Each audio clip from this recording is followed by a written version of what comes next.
Hey guys, so I'm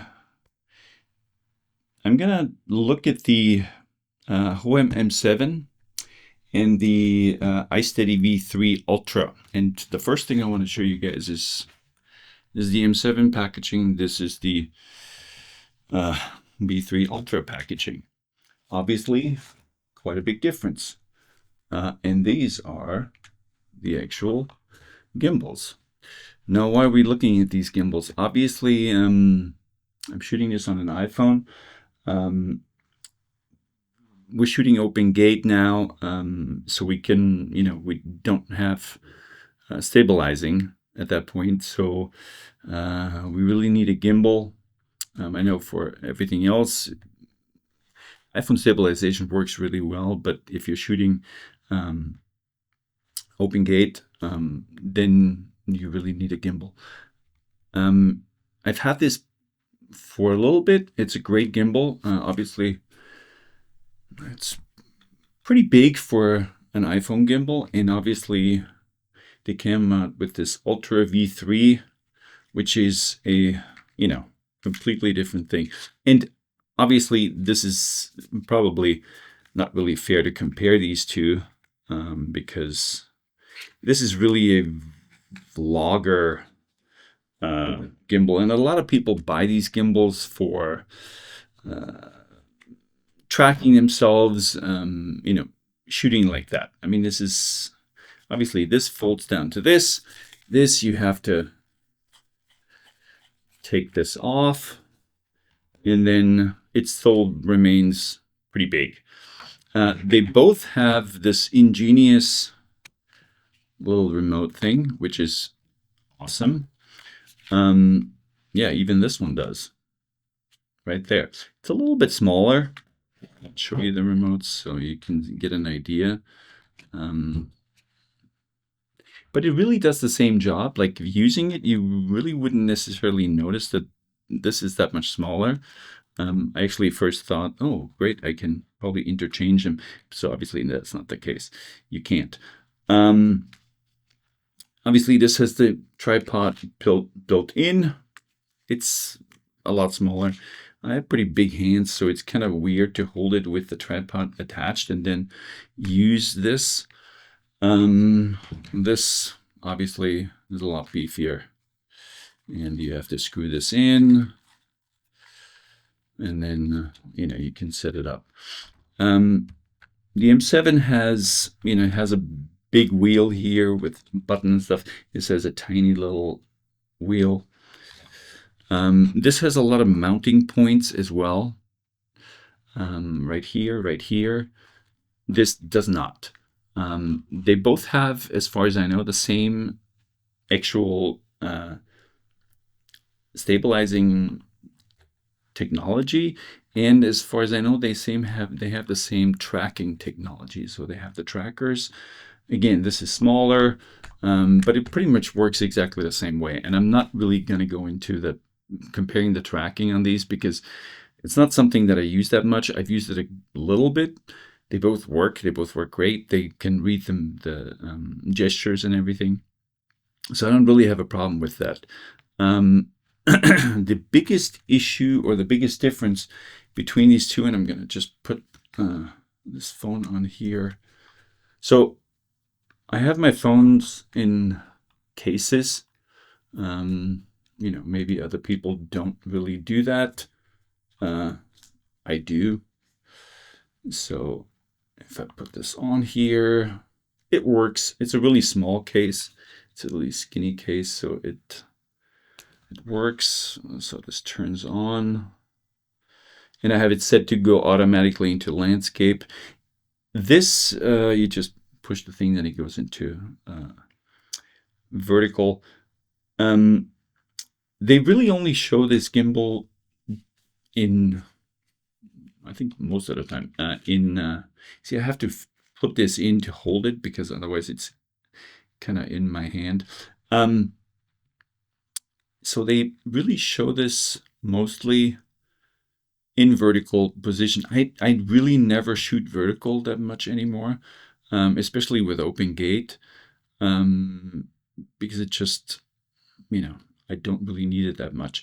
So this is one of the things that, I don't know if you guys can see this, but I noticed that this is as much as I can tilt this up. Because of the way the gimbal works, I'm going to move this over, is you see that it rotates here and it rotates here. And then, boom, that's the limit. That's as far as it goes. Now, this one does have this built in here, which means you can go a little up higher. But it does limit you in terms of your movements unless you do that, because if you want to go higher, you have to plan that in and then tilt that up, which is, you know, not ideal. I really think that this is mostly something for people who want to film themselves, which I don't, and tracking themselves, which I don't really do that much. So obvious differences. I did have the DJI gimbal that this competes with directly. I got that when it came out. I didn't really like it. I sent it back, and just to let you guys know, I'm going to send this back as well. I got it on Amazon for the, whatever, they had the Prime deal, and it was really cheap, 140 bucks maybe. But it just doesn't do it for me. So it's going to go back. I just wanted to show you guys. It's not a bad gimbal. I think the gimbal works. I think the tracking works. It's just that there's a certain limits of movement, and obviously one of the big things, and this is coming back to how I use gimbals. So this here is great because it actually has the USB-C mount accessible. So I can actually put something on there. I'll show you guys how this works here because that's kind of a pain. So I can put something on there, which is great. The only problem is that there's a definite weight limit on this gimbal. So depending on what you use, this is the Lexar, which is this kind of the smallest one. If you put this on here, and I'm going to switch this to landscape, boom. I can't do that because it's getting stuck here. And there's really no way of going around that. And now it shut itself down because it's limited. So can't use that because there's not enough space. This is one of the drives that I've used before. It's huge. It's ACASIS. I don't know. It's from Amazon. It's a great one. You can open it up, put whatever drive in there. Has HDMI, has USB power, and it has even slots for SD cards and micro SD cards. So this is a great one. It's just really big and heavy. So there's no way that this works on this. I tried it very much the same way that I've tried it on this one, and it just doesn't work on this. Even the Lexar doesn't work on it because of the space and weight. So if you want to shoot raw or anything, you know, attach a microphone, this is not going to be the gimbal for you. If you want really, you know,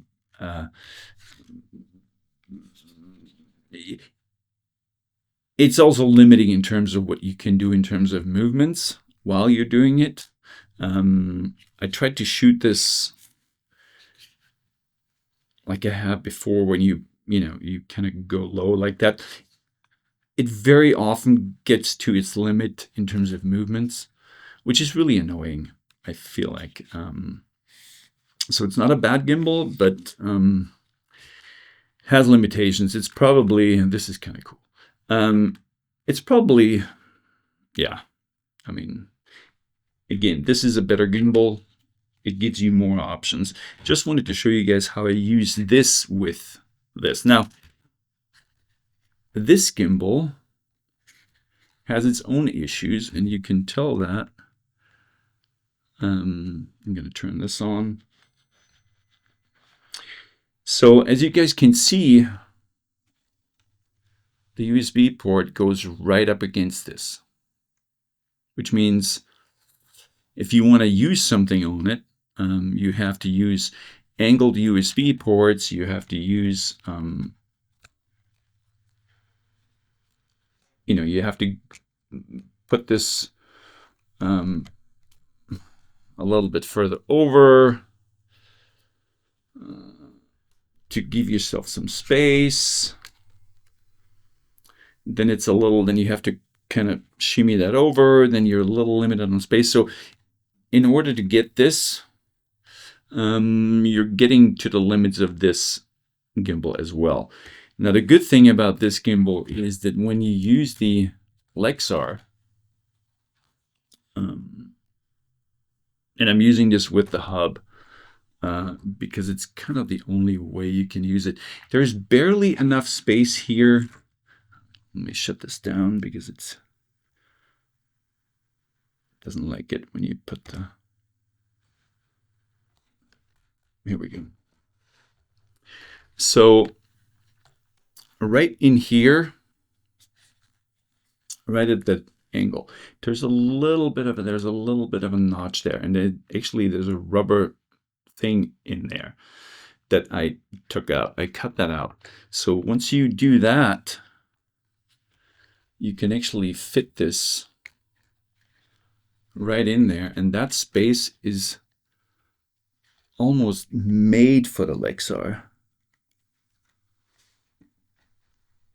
thing. So it literally fits in perfectly. You can put in your mic here, you can put power. Actually, power is probably going to be an issue with this port right here. So yes, this this works. And obviously, because this is a beefier gimbal to begin with, it can hold the weight much easier, so it doesn't have any problems with the turning this around, doing these movements. So it can definitely do this. Obviously, one of the things about this one is that it turns. You can rotate it to a vertical, horizontal, just by the push of a button. You can't do this with this one. You have to, again, shut it down. Take this off. And rotate this here. It's really not that big of a deal. And again, since I'm shooting open gate most of the time now, I use that less and less anyway. So yeah, so this is pretty much it. Like I said, I really wanted to like this. I wouldn't have bought it if it wouldn't have been one of those Amazon deals, Prime deals or whatever.